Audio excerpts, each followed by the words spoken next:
So I want to talk more about like the partner's role in supporting when it comes to miscarriage. What does that look like? What types of things are you telling your clients that are coming in? And do you ever speak to them in their partner, or how does that work? Yeah. It's no one's going to understand your loss exactly like you. Yeah. But the closest person is going to be your partner because it's their loss too. And so I think that relational dynamic is really important in your journey through loss. So I always am encouraging my clients to communicate with their partners about how they're feeling and to be open and accepting of where your partner is at too, because we grieve different. Yes. And that's okay. Allowing space to grieve how you need, but being in communication with each other about where you're at and what's hurting today or what's feeling good today. And that's all right.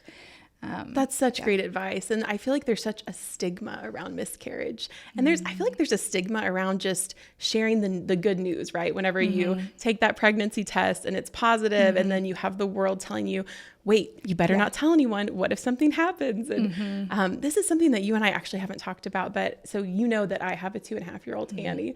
And in between, Annie and where I am today, I've experienced 2 miscarriages. And, the first time Aaron and I, we were thinking, okay, well, let's, we're going to wait. We're not going to tell anyone. We're going to wait till that 12-week mark. And we waited, and then we ended up having a miscarriage. And then I was like, okay, so now I have to go and tell everyone, well, I was pregnant, but, and I really needed that village, and I needed that support system. But I had kind of allowed this stigma of, don't share your news to stop me from, involving my family and potentially having extra support. So I didn't end up telling them and getting support from them until months after it happened. Yeah. Yeah. It's a really important thing in life in general to open yourself up to feeling the full spectrum of joy and pain, because you can't have one without the other.